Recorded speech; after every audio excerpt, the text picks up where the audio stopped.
കഴിഞ്ഞ വീഡിയോയിലൂടെ നമ്മൾ നാവിഗേഷൻ ഓഫ് ടാബിൾ നമ്മൾ പഠിച്ചു. ഈ വീഡിയോയിൽ നമ്മൾ ചെയ്യാൻ പോകുന്നത് നമ്മൾ ഫസ്റ്റ് ടൈം തന്നെ നമ്മളൊരു ചലഞ്ച് കൊടുക്കുന്നുണ്ടായിരുന്നു. എന്തായിരുന്നു? ഒരു ആനുവൽ ബോണസ് കൊടുക്കാൻ പോകണം. ടോപ്പ് പെർഫോമൻസ് സെയിൽസ്മാനിൽ നമുക്ക് അല്ലെങ്കിൽ സ്റ്റാഫിൽ നമുക്ക് ആനുവൽ ബോണസ് കൊടുക്കാൻ പോവാണ്. അപ്പോൾ നമ്മൾ ആദ്യം ഈ ക്ലിയർ ചാറ്റ് ഫംഗ്ഷൻ ഉപയോഗിച്ച് നമ്മൾ ഇതിനെ ക്ലിയർ ചാറ്റ് ചെയ്തു. ഇനി നമ്മുടെ ക്വസ്റ്റ്യൻ നമ്മൾ ആൻസർ ചെയ്യാൻ പോവാണ്. ഫസ്റ്റ് ഓഫ് ഓൾ എന്താണ്, നമ്മൾ ആർക്കാണ് ബോണസ് കൊടുക്കുന്നത് അവരെ അവിടുന്ന് കോളംസിലിട്ടു. നെക്സ്റ്റ് വൺ യൂണിറ്റ്സിന് അവിടുന്ന് റോസിലിട്ടപ്പോൾ നമുക്കിവിടെ ഒരു ഗ്രാഫ് കിട്ടിയിട്ടുണ്ടാവും. ഓക്കെ, ഒരു ഗ്രാഫ് നമുക്കിവിടെ പ്ലോട്ട് ചെയ്ത് തന്നു. ഇതെന്താണ്, നമുക്ക് യൂണിറ്റിൻ്റെ ബേസിൽ ആരാണ് നമുക്ക് കൂടുതൽ സെയിൽ ചെയ്തതെന്ന് നമുക്ക് ഈ ഡാറ്റ വെച്ചിട്ട് നമുക്ക് കണ്ടുപിടിക്കാൻ പറ്റും. ഇപ്പോൾ റിച്ചാർഡാണ് ഏറ്റവും കൂടുതൽ യൂണിറ്റ് സെൽ ചെയ്തതെന്ന് നമുക്ക് ഈ ഒരു ഗ്രാഫിലൂടെ നമുക്ക് മനസ്സിലാക്കാൻ പറ്റും. ഇനി നമ്മുടെ ക്വസ്റ്റ്യനിൽ എന്താ, ഏതൊക്കെ റീജിയനിൽ നിന്നുണ്ട്. അപ്പോൾ നമ്മളെന്താ റീജിയനെ ഡ്രാഗ് ചെയ്ത് നമ്മൾ കോളംസിൻ്റെ ഫസ്റ്റ് കൊണ്ടുവന്ന് ഇടും. ഓക്കെ, അപ്പോൾ നമുക്ക് എന്തായി ഓരോ ഡിഫറെൻറ്റ് റീജിയനിൽ ആരാണ് ടോപ്പ് സെയിൽ ചെയ്ത് നമുക്ക് ഈസിലി അണ്ടർസ്റ്റാൻഡ് ചെയ്യാൻ പറ്റും. ഇപ്പോൾ എന്താ ഫസ്റ്റ് സെൻട്രൽ സ്റ്റേജിലാകുമ്പോൾ നമുക്ക് എന്താ സെൻട്രൽ റീജിയനിൽ അലക്സ് ആണ്. അത് കഴിഞ്ഞ് കഴിഞ്ഞാൽ ഈ സൈഡിൽ നമുക്ക് എന്താ റിച്ചാർഡാണ്. ഈ സൈഡിൽ നമുക്ക് റിച്ചാർഡാണ്. വെസ്റ്റ് സൈഡിൽ എന്താ ജെയിംസ് ആണ് എന്നിങ്ങനെ ഐഡൻറ്റിഫൈ ചെയ്യും. പക്ഷേ ആക്ച്വൽ ആൻസർ നമുക്ക് ഇതാന്ന് പറയാൻ പറ്റും. ഇപ്പോൾ നമ്മൾ എന്താ കണ്ടുപിടിച്ചിരിക്കുന്നത്, ടോട്ടൽ യൂണിറ്റ്സ് സെൽ ചെയ്ത പൈസയിൽ നമ്മൾ ആരാന്ന് കണ്ടുപിടിച്ചു. പക്ഷെ നമ്മൾ ഡാറ്റ ചെക്ക് ചെയ്ത് നോക്കുമ്പോൾ എന്താ ഓരോ യൂണിറ്റ്സിനും ഓരോ ഡിഫറെൻറ്റ് പ്രൈസസ് ആണ് നമുക്ക് കാണാം. ഓരോ യൂണിറ്റ്സിനും ഡിഫറെൻറ്റ് പ്രൈസാണ്. അതായത് ഇപ്പോൾ പെൻസിലിന് വരുന്ന യൂണിറ്റ് പ്രൈസ് എന്താ 23 ആണ്. പെൻസിലിന് വരുന്നത് എന്താ 4 ആണ്.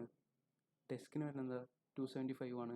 ഇത് കണ്ടോ, ഇപ്പോൾ ജെയിംസ് ആണെങ്കിൽ 3 യൂണിറ്റ്സ് ഓഫ് ഡെസ്ക് സെല് ചെയ്തിട്ടുണ്ടായിരുന്നു. അപ്പോൾ കമ്പനിക്ക് കൊടുക്കുന്ന പ്രോഫിറ്റ് എന്താ, ഓരോ യൂണിറ്റ്സിനും 275 വെച്ച് നമുക്ക് കമ്പനിക്ക് പ്രോഫിറ്റ് കിട്ടും. പക്ഷേ ഇവിടെ എന്താ റിച്ചാർഡ് കൊടുക്കുന്നത് എന്താ 35 യൂണിറ്റ്സ് സെല് ചെയ്തെങ്കിലും കമ്പനിയുടെ പ്രോഫിറ്റ് വരുമ്പോൾ 4.9 നമുക്കൊരു യൂണിറ്റിനെ പ്രൈസ് വരുന്നുള്ളൂ. അപ്പോൾ അങ്ങനെ വരുമ്പോൾ നമുക്ക് കമ്പനിക്ക് കൂടുതൽ പ്രോഫിറ്റ് കൊടുക്കുന്ന ആരാ, ഈ ജെയിംസിനെ നമുക്ക് കൺസിഡർ ചെയ്യാൻ പറ്റും. പക്ഷേ ടോട്ടൽ യൂണിറ്റ്സ് സെല് ചെയ്ത ആരാ, റിച്ചാർഡ് ആണെങ്കിൽ നമുക്ക് കമ്പനിക്ക് പ്രോഫിറ്റ് കൊടുക്കുന്ന ആരാ, ജെയിംസ് ആണ്. അപ്പം നമ്മൾ ആ ലെവലിലേക്കാണ് നമ്മൾ ടോപ്പ് പെർഫോമൻസിന് നമ്മളിവിടെ ബോണസ് കൊടുക്കാൻ വേണ്ടിയിട്ട്. അതിനുവേണ്ടി നമുക്ക് ഇവിടെ ഒരു കോളം പോലും നമ്മുടെ ഡാറ്റ സെറ്റിൽ ഇല്ല. ടോട്ടൽ സെയിൽസ് എന്ന് പറഞ്ഞിട്ട് ഒരു കോളം പോലും നമുക്ക് ഡാറ്റ സെറ്റില്ല. അപ്പോൾ നമ്മൾ ആ കോളം ഡെവലപ്പ് ചെയ്തെടുക്കുന്നത് എന്താ, ഈ മെഷർ വാല്യൂസിൻ്റെ അടിയിൽ പോയിട്ട് റൈറ്റ് ക്ലിക്ക് ചെയ്യുമ്പോൾ നമുക്ക് കാണാം ക്രിയേറ്റ് കാൽക്കുലേറ്റഡ് ഫീൽഡ് എന്നൊരു ടാബാണ്. അതിൽ ക്ലിക്ക് ചെയ്യുമ്പോൾ നമുക്കൊരു വിൻഡോ ഓപ്പൺ ആയി വരും. ഇതെല്ലാം ഫസ്റ്റ് ഓഫ് ഓൾ നമ്മൾ വന്നിട്ട് റീനെയിം ചെയ്യുന്നതാണ്. റീനെയിം ചെയ്യുന്നത് എന്തിനാണെന്ന് വെച്ചാൽ നമുക്ക് ഈസിലി അണ്ടർസ്റ്റാൻഡ് ആവാൻ വേണ്ടിയിട്ടാണ് നമ്മൾ റീനെയിം ചെയ്യുന്നത്.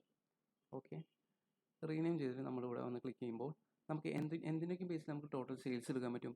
യൂണിറ്റ് പ്രൈസിനെ ബേസ് ചെയ്ത് നമുക്ക് ടോട്ടൽ സെയിൽസ് കണ്ടുപിടിക്കാൻ പറ്റും. അപ്പോൾ നമ്മൾ ആദ്യം യൂണിറ്റ്സിനെ ഡ്രാഗ് ചെയ്തുകൊണ്ട് നമ്മൾ ഈ ബോക്സിൽ ഇട്ടു. ദെൻ ഇൻറ്റു യൂണിറ്റ് പ്രൈസ് നമ്മൾ ഡ്രാഗ് ചെയ്ത് കൊടുത്തിട്ട് ഓക്കെ. അപ്പോൾ നമ്മൾ കാണാം ദ കാൽക്കുലേഷൻ ഈസ് വാലിഡ് നമുക്ക് ഇവിടെ കാണിച്ചു. Then apply and okay. ഇപ്പോൾ നമുക്ക് കാണാം ടോട്ടൽ സെയിൽസ് എന്ന് പറഞ്ഞിട്ട് ഒരു കോളം തന്നെ പുതിയതായിട്ട് നമുക്ക് വന്നതാണ്. അപ്പോൾ ഇതിന് നമുക്ക് യൂണിറ്റ്സിനെ അപ്പുറത്ത് കൊടുത്തിട്ട് ടോട്ടൽ സെയിൽസ് നമുക്ക് കൊടുക്കുമ്പോൾ നമുക്ക് കാണാം വേരിയേഷൻ കാണാം. എന്താണ്, ഇപ്പോൾ സെൻട്രൽ റീജിയനിൽ ആദ്യം ആരുണ്ടായിരുന്നു, അലക്സ് അല്ലേ ഉണ്ടായിരുന്നത്. ഇപ്പോൾ നമുക്ക് അത് മാത്യു ആയി. പിന്നെ എന്താ ഈസ്റ്റ് സൈഡിൽ എന്താ റിച്ചാർഡ് ആയിരുന്നു, അത് മാറി സൂസനായി. വെസ്റ്റിൽ പിന്നെ എന്താ ജെയിംസനാണ്. ഓക്കെ, ഇപ്പോൾ നമുക്ക് ആ ഒരു ക്വസ്റ്റ്യൻ നമ്മളിവിടെ ആൻസർ കണ്ടുപിടിച്ചിരിക്കാം. ഓക്കെ.